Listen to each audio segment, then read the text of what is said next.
नमस्कार दोस्तों। तो आज हम आप सभी के लिए लाए हैं मिथिला टेक्निकल चैनल पर आप सभी का स्वागत है। और आज हम लेकर आए हैं आप लोगों के लिए कंज्यूमर इलेक्ट्रॉनिक्स का 4th semester electronics engineering branch के लिए कंज्यूमर इलेक्ट्रॉनिक्स का यूनिट नंबर 1।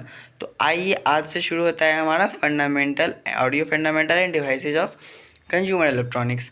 तो उम्मीद है कि आप सभी को बहुत ही अच्छा लगेगा, क्योंकि मैंने बहुत ईजी लैंग्वेज में अपना नोट्स तैयार किया है और आप सभी के लिए बहुत ही ज़्यादा हेल्पफुल भी रहेगा, बेनिफिटेबल भी रहेगा। और अगर आप लोगों को किसी भी प्रकार का कोई भी डाउट होता है तो प्लीज़ आप कमेंट करें, और मैं उसका पूरा से पूरा कोशिश करूँगा कि आपके डाउट्स को सॉल्यूशन दूँ। तो आइए हम लेट्स स्टार्ट करते हैं। तो सबसे पहले हमें जानना होगा कि कंज्यूमर इलेक्ट्रॉनिक्स जो होता है वो किसके बेसिस पे सब्जेक्ट है। तो साउंड के बेसिस पे हम सभी जानते हैं। और आप लोगों को डिप्लोमा जो भी 4th सेमेस्टर अभी कर रहे हैं उनके सेमेस्टर एग्ज़ाम के लिए बहुत ही ज़्यादा हेल्पफुल रहने वाला है। और जो भी डिप्लोमा लेवल किसी भी कॉम्पिटिटिव एग्ज़ाम का कोई प्रिपरेशन कर रहे हैं उनके लिए भी बहुत ही ज़्यादा बेनिफिटेबल होने वाला है। तो सबसे पहले चलिए दोस्तों, सबसे पहले हम पढ़ेंगे कंज्यूमर इलेक्ट्रॉनिक्स का ऑडियो फंडामेंटल एंड डिवाइसेस। तो sound is a vibration that propagate as an acoustic wave through a medium such as gas, solid और लिक्विड। देखिए दोस्तों, इसमें क्या लिखा हुआ है कि साउंड एक टाइप का वाइब्रेशन है, जो कि हम सब जानते हैं। साउंड एक टाइप का वाइब्रेशन है जो कि क्या प्रोपगेट करता है, एन एकॉस्टिक वेव, वो एक वेव प्रोड्यूस करता है जो कि एकॉस्टिक होता है। और ये किसी भी चीज़ के थ्रू जनरेट हो सकता है, जैसे कि गैस, सॉलिड और liquid. Sound wave is longitudinal wave. Sound wave एक लॉन्गिट्यूडनल वेव हम सभी जानते हैं। और in air sound is produced by variation in air pressure. हवा में कैसे साउंड उत्पन्न होता है, तो हवा के वेरिएशंस होता है। और वो भी किस फॉर्म में, तो दो फॉर्म में, या तो कंप्रेशन के फॉर्म में होगा या तो रिफ्रैक्शन के फॉर्म में होगा। तो कंप्रेशन के फॉर्म में भी हो सकता है दोस्तों, और रिफ्रैक्शन के फॉर्म में भी हो सकता है। तो आइए हम इसे डीपली पढ़ते हैं। तो साउंड, चूँकि ये साउंड के बेसिस पे है ऑडियो फंडामेंटल डिवाइसेस, तो हमें ऑब्वियस सी बात है कि बेसिक कैरेक्टरिस्टिक्स इसका ज़रूर पढ़ने होंगे। तो आइए, और ये हमारे सिलेबस के अकॉर्डिंग भी है। Basic characteristics of sound signal is produced by a microphone which is a type of transducer. हम सभी जानते हैं कि माइक्रोफोन क्या है, एक माइक होता है जिसमें हम बोलते हैं। इसका काम क्या होता है, ट्रांसड्यूसर होता है। हम सभी जानते हैं दोस्तों कि ट्रांसड्यूसर फर्स्ट ऑफ ऑल क्या होता है। ट्रांसड्यूसर होता है जो one form of energy into another form of energy convert करे। तो sound is produced by microphone which is a type of transducer. Sound signal कहाँ से प्रोड्यूस होता है, माइक्रोफोन से। और वो क्या एक टाइप का ट्रांसड्यूसर है। बहुत ईजी लैंग्वेज दोस्तों, आप सभी को समझ में आएगा। Microphone convert sound wave into equivalent electrical signal. Microphone जो भी साउंड वेव कन्वर्ट करता है इक्विवेलेंट टू इलेक्ट्रिकल सिग्नल के विषय में करता है। तो आइए हम इसके आगे जानते हैं क्या है। हाँ, साउंड सिग्नल भी दो टाइप के हो सकते हैं, पीरियडिक सिग्नल और कम्प्लेक्स सिग्नल। आइए दोस्तों कि हम देखते हैं पीरियडिक सिग्नल क्या है। Periodic signal, it is ideal sound signal only use for theoretical study. Periodic signal हम ओनली फॉर थ्योरेटिकल स्टडी में ही पढ़ते हैं। और कम्प्लेक्स सिग्नल क्या होता है, it represent the natural signal. I hope कि आपने पीरियडिक सिग्नल और कम्प्लेक्स सिग्नल तो 19 में भी अच्छे से पढ़ा होगा, तो मैं अभी यहाँ पे इसमें डीपली नहीं जाऊँगा। और आइए हम कैरेक्टरिस्टिक सीखते हैं साउंड सिग्नल का, क्योंकि ये हमारे semester of point of view से बहुत ही ज़्यादा इंपॉर्टेंट रहने वाला है। और पिछले 2-4 ईयर के क्वेश्चंस में हमेशा कैरेक्टरिस्टिक्स पूछे ही जाते हैं दोस्तों। Characteristics of sound signal, amplitude, pitch, frequency, wavelength, intensity, timber, speed, ये सभी जो है क्या है, हमारी कैरेक्टरिस्टिक्स हैं। अगर बोला जाए तो विशेषताएं हैं साउंड सिग्नल की। अब देखिए amplitude, it is the variation in air pressure with respect to atmospheric pressure. It is the loudness of sound. ये भी एक वेरिएशन है किसका, एयर प्रेशर का। किसके रिस्पेक्ट में, एटमॉस्फेरिक प्रेशर के। It is the loudness of sound. जब भी साउंड का जो लाउडनेस होता है, उसकी जो तेज़ी होती है, वो जो हम आती है वेरिएशन से, एयर के वेरिएशन से प्रेशर रहता है, वो एटमॉस्फेरिक प्रेशर के रिस्पेक्ट में आता है। और आगे देखिए क्या है, pitch, it is the sensation of sound, it depend upon its frequency. Pitch क्या है, तो हमेशा एक साउंड का सेंसेशन होता है। सेंसेशन बोला जाए दोस्तों कि जो भी उसको सेंस करता है, पिच साउंड को सेंस करता है, और यह हमेशा उसके फ्रिक्वेंसी पर डिपेंड करता है। हमारे माइक्रोफोन में जो एम्पलीट्यूड होता है फ्रिक्वेंसी का, और जो पिच होता है, वो पिच हमेशा उसकी फ्रिक्वेंसी पर ही डिपेंड करेगा। तो आइए देखते हैं फ्रिक्वेंसी क्या होता है।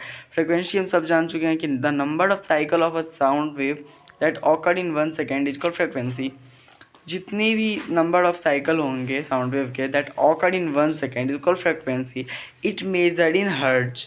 It measured in hertz. Frequency को हमेशा हर्ट्ज में मेजर किया जाता है दोस्तों। Wavelength, the distance between two consecutive peak और trough sound wave is called wavelength. देखिए दोस्तों, यहाँ लिखा हुआ the distance between two consecutive peak. कंजिकेटिव peak means crest और ट्रफ्स। और through a sound wave. Crest और ट्रफ्स जो प्रोड्यूस होते हैं वो किस माध्यम से होते हैं, तो पीक्स के माध्यम से होते हैं, जिसे क्या कहा जाता है, वेवलेंथ कहा जाता है। और वेवलेंथ को हमेशा लैम्डा से रिप्रेजेंट करते हैं दोस्तों। इंटेंसिटी, ये सब आपने सेकेंड सेमेस्टर के फिजिक्स 2 में पढ़ लिया होगा दोस्तों। It is a sound power per unit area measure in watt per metre square. It depend on both amplitude and distance from the causes of sound. It is a sound power per unit area measure in watt per metre square. ये कह रहा है दोस्तों कि sound intensity को जो major करते हैं, हमेशा साउंड पर यूनिट एरिया में मेजर करते हैं, जिसे वाट पर मीटर स्क्वायर कह सकते हैं। It depend on both the amplitude and distance from the source of sound. Timber, the quality of sound which differentiate between sound of same frequency. Timber जो होता है वो क्वालिटी होती है साउंड की जो डिफ्रेंशिएट करता है हमेशा साउंड और फ्रिक्वेंसी के बीच में दोस्तों। स्पीड देख लेते हैं आप हमारी साउंड का। The speed of sound depend upon the medium. जो भी हमेशा साउंड का स्पीड होगा वो हमेशा मीडियम पे डिपेंड करेगा। थ्रू इट विच ट्रेवल, जिसके मीडियम से ट्रेवल करेगा। Speed of sound is maximum in solid and medium. ये बहुत ही मजेदार पॉइंट है दोस्तों, आप सभी को हमेशा ये ध्यान रखना होगा कि ऑब्जेक्टिव के लिए बहुत ही ज़्यादा वीवीआई क्वेश्चन है कि साउंड का जो स्पीड होता है वो सॉलिड में हमेशा मैक्सिमम होता है एंड मिनिमम होता है गैसेस में। ये आप लोग को हमेशा ही ध्यान रखने का। तो चलिए आगे हम पढ़ते हैं दोस्तों। अब देखिए, ये एक डेरिवेशन टाइप है दोस्तों, इसमें ज़्यादा दिमाग नहीं लगाना है। एक फार्मूला है, the product of wavelength and frequency of sound signal is constant at fix temperature F into lambda equal to C, where C equal to speed of sound at 22 degree Celsius. हम सभी जानते हैं कि speed of sound जो होता है वो 22 degree Celsius पे होता है। और सी रिप्रेजेंट कर रहा है फ्रिक्वेंसी को, और फ्रिक्वेंसी हमेशा क्या होता है, वेवलेंथ इंटू फ्रिक्वेंसी होता है, जो कि एफ इंटू लेमडा से यहाँ पे रिप्रेजेंट कर रहा है। At any other temperature speed of sound is given by C equal to 331.29 plus 0.607 metre per second, where T equal to ambient temperature. ठीक है दोस्तों, एम्बियंट टेम्परेचर के रिस्पेक्ट में वेरी करता है। अब हम देखेंगे ऑडियो लेवल मीटरिंग क्या होता है। Audio level metering is the process of measuring the intensity of sound pressure level. Audio level metering एक प्रोसेस है जिसकी इंटेंसिटी क्या होती है, साउंड प्रेशर लेवल, से SPL कहते हैं। The instrument use to measure intensity और source of loudness of sound is called sound level metre. जिस इंस्ट्रूमेंट से हम हमेशा साउंड के लाउडनेस को मेजर करते हैं उसे क्या कहते हैं, SLM, sound level metre. The unit of sound pressure is pascal. Sound pressure का यूनिट क्या होता है, पास्कल होता है दोस्तों। अभी आइए दोस्तों हम नेक्स्ट पेज देखते हैं क्या है हमारा।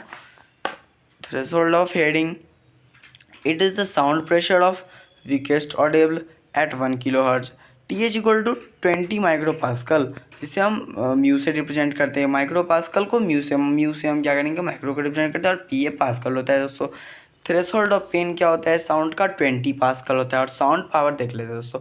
Flow of sound energy per unit time is called sound power. Per unit time जो हमारा फ्लो करता है साउंड एनर्जी, इसी को हम साउंड पावर कहते हैं। Its unit is what. Sound power का यूनिट हमेशा वाट होता है। आप देखिए साउंड इंटेंसिटी क्या होती है दोस्तों, the sound power per unit area is called sound intensity. और साउंड इंटेंसिटी भी हमेशा मेजर की जाती है वाट पर मीटर स्क्वायर, अभी हमने पीछे पढ़ा था ये। Sound level metre, SLM। Sound level metre is an instrument used to measure or quantify sound intensity or loudness of sound in dB. It is also called sound pressure level. Types and uses of sound level meter, type 0, type 1, type 2, 3।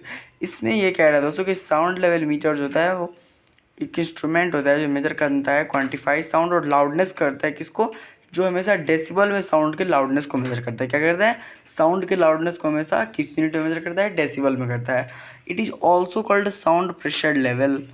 Types and uses, इसके types होते हैं type 0, type 1, type 2 type. तो यहाँ हम देख सकते हैं दोस्तों कि जितने भी टाइप 0 होते हैं साउंड लेवल मीटर के, उनका काम होता है use in lab as reference standard. जब भी आप लोगों को कॉलेज में लैब कराया जाता होगा तो आप लोगों को देखने को मिलता होगा वहाँ पे कि रेफरेंस स्टैंडर्ड के लिए टाइप 0 का यूज़ किया जाता है, प्रिसाइज मेजरमेंट के लिए टाइप 1 का यूज़ किया जाता है, जनरल मेजरमेंट इन फील्ड के लिए टाइप 2 का मेजर किया जाता है, और जब भी हम नॉइज़ मेजर करेंगे तो हमेशा टाइप 3 में करेंगे। तो ये बातें कुछ ध्यान रखने वाले पॉइंट्स है, आपको ध्यान रखना होगा। अब आइए हम माइक्रोफोन का ब्लॉक डायग्राम देख लेते हैं दोस्तों। माइक्रोफोन का ब्लॉक डायग्राम ये होता है, इसमें जो फर्स्ट बॉक्स दिख रहा है प्री एम्पलीफायर का है दोस्तों। प्री एम्पलीफायर के बाद एम्पलीफायर है, फिल्टर एम्पलीफायर है, रेक्टिफायर। अब इस सभी ईच ब्लॉक के हम डिफिनेशन जानेंगे और इसका क्या काम है ये जानेंगे। Microphone, it is a sound transducer, it convert sound pressure into electrical signal. इस साउंड के प्रेशर को इलेक्ट्रिकल सिग्नल में कन्वर्ट करता है। इसके बाद देखिए प्री एम्पलीफायर क्या है। Pre amplifier, it is the first stage amplifier. यहाँ आप देख सकते हैं कि सबसे फर्स्ट में लगा हुआ है दोस्तों प्री एम्पलीफायर, इसलिए हम कह सकते हैं कि फर्स्ट स्टेज एम्पलीफायर है। Its function is to amplify weak sound signal obtained from the microphone. हम कह सकते हैं कि इसका फंक्शन ये होता है कि वीक साउंड सिग्नल को ऑब्टेन करता है। कहाँ से ऑब्टेन करता है दोस्तों? माइक्रोफोन से ऑब्टेन करता है। एम्पलीफायर का काम देखते हैं। Amplifier is second stage amplifier, चूँकि सेकंड में लगा हुआ है तो हम कह सकते हैं कि सेकंड स्टेज एम्पलीफायर है। अब इसका फंक्शन क्या है दोस्तों? Its function is to amplify weak signal obtained from the pre amplifier. इसके पहले जो प्री एम्पलीफायर लगा हुआ है आप लोग देख सकते हैं, इस प्री एम्पलीफायर से क्या ऑब्टेन करता है? वीक सिग्नल ऑब्टेन करता है, जिसको ये क्या करता है? एम्पलीफाई करता है। एम्पलीफायर का यही काम होता है। आइए आगे देखते हैं हम। आगे उसमें जो ब्लॉक डायग्राम में फिल्टर लगा हुआ था, तो आइए हम देखेंगे फिल्टर के क्या वर्क है। फिल्टर का its function is to select the range of frequency of measurement. Filter का फ्रिक्वेंसी है कि रेंज सेलेक्ट करता है, फ्रिक्वेंसी मेजरमेंट को, फ्रिक्वेंसी को मेज़र करता है। The most common is 1 kilohertz to 4 kilohertz. इसका मोस्ट जो कॉमन होता है frequency so 1 kilohertz to 4 kilohertz के बीच में रहता है। इसके बाद देख सकते हैं, मैं दिखा देता हूँ आप लोगों को कि यहाँ देखिए एक फ़िल्टर के बाद एम्पलीफायर फिर से लगा हुआ है, जिसका डायरेक्ट कनेक्शन है फ़िल्टर का एम्पलीफायर से। अब ये एम्पलीफायर क्यों लगा है दोस्तों? आप देख सकते हैं amplifier, its function is to amplify the signal output. इस सिग्नल आउटपुट को क्या करता है? एम्पलीफाई करता है। Of the first because attenuate the signal, जो सिग्नल को फिल्टर से एटेन्यूएट होता है उस फिल्टर के सिग्नल आउटपुट को ये एम्पलीफाई करता है। रेक्टिफायर का काम क्या होता है दोस्तों? Its function is to provide average value of sound pressure variation.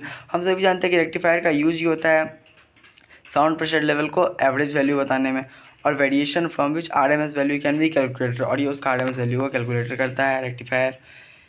आगे डिस्प्ले है दोस्तों, its function is to display the sound intensity in decibel. Its function is to display, इसका फंक्शन डिस्प्ले होता है द साउंड इंटेंसिटी को decibel में करने में। Its reference level is 20 mu pascal. It can be analog और digital display. जो display होता है इस पूरे माइक्रोफोन का, ये एनालॉग भी हो सकता है, डिजिटल भी हो सकता है, क्योंकि आज से जो 10 साल पहले की जितने भी हमारे माइक्रोफोन से आप उसमें देख सकते हो सभी का डिस्प्ले एनालॉग रहता था। बट अब कुछ दिनों से कह सकते हैं कि कुछ सालों से ये डिजिटल भी होने लगा है, और जनरली अब हम डिजिटल डिस्प्ले यूज करते हैं माइक्रोफोन में। ओके, वर्किंग देख लेते हैं माइक्रोफोन का। When sound wave are incident on the diaphragm of the microphone, जब साउंड वेव इंसिडेंट करता है डायफ्राम का माइक्रोफोन पर, it vibrate due to varying sound pressure, ये वाइब्रेट करता है साउंड प्रेशर के वेरी करने से। These vibration are converted into electrical signal, ये इलेक्ट्रिकल सिग्नल में वाइब्रेशन को कन्वर्ट करता है। The output of microphone is a very weak signal, microphone का output is a very weak signal होता है, hence it is amplified by a 2 stage amplifier. The amplified signal is the filtered by a filter, amplified signal को filter के द्वारा filtered किया जाता है to obtain desired frequency range of measurement, और ये मेजरमेंट के लिए डिजायर्ड फ्रिक्वेंसी रेंज ऑब्टेन करता है। Filter attenuate the signal, so the output signal is again amplified by an amplifier. और फिर फिल्टर जो लगाया हुआ है, आप देखिए नेक्स्ट फिल्टर लगाया गया है, डिटेक्टर भी कहते हैं उसको, जो डिटेक्ट करता है किसको? आउटपुट सिग्नल को एम्पलीफायर से। तो आज के लिए हम इतना ही रहने देते हैं दोस्तों, और नेक्स्ट वीडियो जब भी मैं डालूंगा तो decibel level in acoustic measurement करेंगे, और इसी तरह आपका कंज्यूमर इलेक्ट्रॉनिक्स का मैं पूरा सिलेबस कवर करना चाहूँगा दोस्तों। बाय दोस्तों, अगर आपको वीडियो पसंद आई होगी तो प्लीज़ एक लाइक एंड सब्सक्राइब जरूर कर दें, इससे हमें भी कॉन्फिडेंस मिलता है कि आप लोगों के लिए हम और वीडियो बनाते रहेंगे। बाय दोस्तों, थैंक यू।